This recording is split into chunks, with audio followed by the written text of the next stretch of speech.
World Series championship rings between them. They're coming. Future Hall of Famers. Number 5 and number 50. Joining us here on stage, coming up right now. These two guys that everybody's been waiting for. Here they are. Let's hear it for Mookie Betts and Freddie Freeman.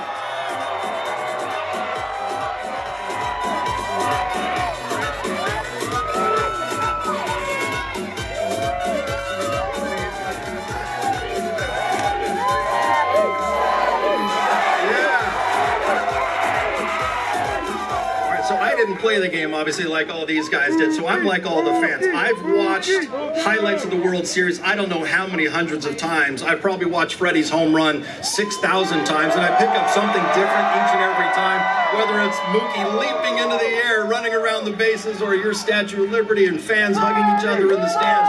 Have you guys had a chance to just sit back and reflect on how incredibly, awesomely cool that whole October run was for you guys? I think as the months has gone on, yeah, I think it was a whirlwind right afterwards. But what was amazing about that home run was how athletic Mookie is. When you watch that video, he's spinning in the air, yes, jumping, and he's an amazing athlete. But what it meant to so many people, day in and day out, when I'm out and about in the community, people coming up to me and telling me what that home run, the World Series, the championship meant to them. I think that's why we all play sports, is to bring joy and memories and create those kind of things for the fans, and to be able to do that for these fans, I think that was pretty special.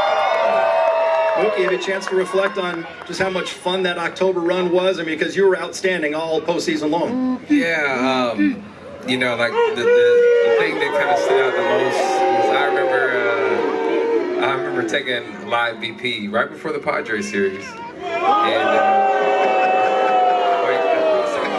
right before the series. Machado either. And I just remember every single one of my teammates being there to watch, and that was a time that they all could have left. They all could have went to go home and have dinner with their family at X, Y, and Z, but they were all right there, and it was just me hitting. And so that, to me, it just I remember that, and reflecting on that was what made it so special for me. Preparation, off season, is so vital and so important, and you know, you play to the last game. That's what we want to do as a player. You play to the very last game, and obviously the off season becomes shorter. But for you guys, when are you able to kind of turn the switch from that high, the ultimate achievement of winning that World Series, to go, okay, now it's next season to do it again, and it's back to work? Yeah, so I kind of treat every year the same. So I took 4 days off after Game 5, and so we won on Wednesday. We came home. We did the parade Friday. I started working out Monday, getting ready for this year.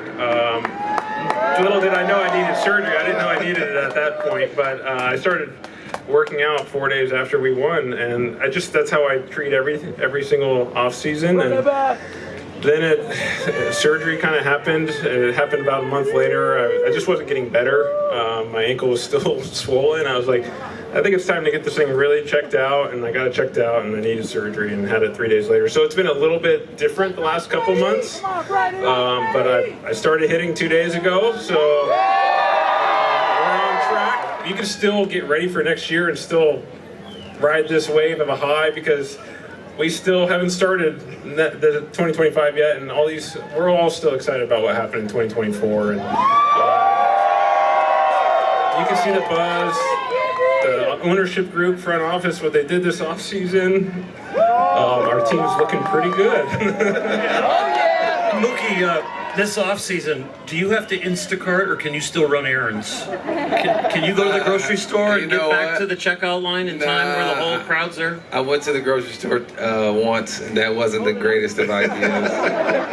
And you know, I actually got Instacart and gotten some nice messages in my Uber Eats and all that type of stuff. So it's been it's a little different, huh? Yeah, it is. It's different, but it's cool though. It's real cool.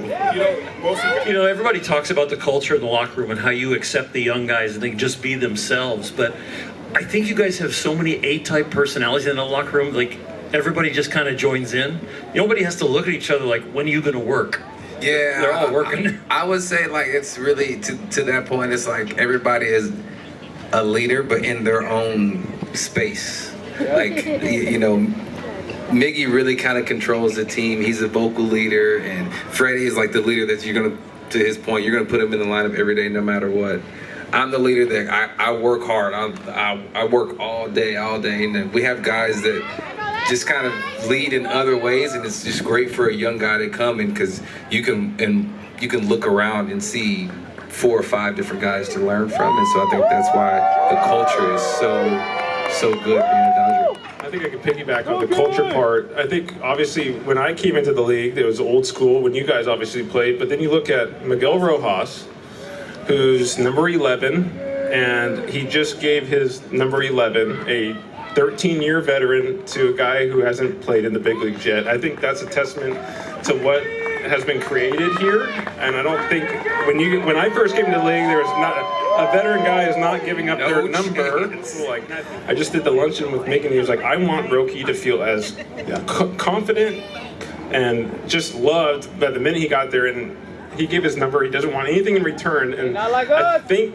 that culture is what we kind of built around here, and it makes everybody want to come be here and play with the Dodgers, and I think everyone sees that, and then our ownership group and our front office brings everybody in. I have a strange favor to ask, because every time we're doing a post-game show and we have somebody hit a walk-off home run or walk-off base hit, Jerry likes to turn to me and he'll say, ever have a walk-off homer in the show, John? And I'll say, no. And he's like, it's a good feeling. So can you just turn to Jerry maybe and say, you ever have a walk-off grand slam in the World Series? It's a good feeling. Grand slams in the World Series? Never. All right. It's a good feeling, I'm sure. I got one. If we got time for a quickie. We got about 20 seconds. Okay, you read everybody's Wikipedia page, so when they get to first, you have something to talk about? No, but I do try and talk to people. I know some people, I try and pick them off too, you know, keep them talking and maybe get a pick, but, you know, I like to talk to people, so Mookie's going to be in short, so he's going to be talking to everybody. Freddie Freeman, Mookie Betts, Dodger Fest 2025. Thank you so much for joining us today, and to 2 of these guys right here. That was a lot of fun.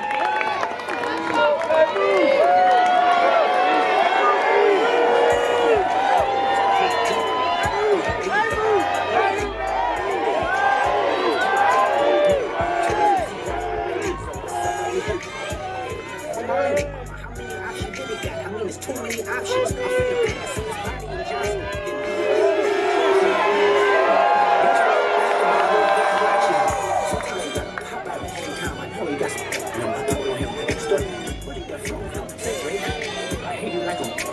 You better not talk to them and they in love. Just make sure you hot.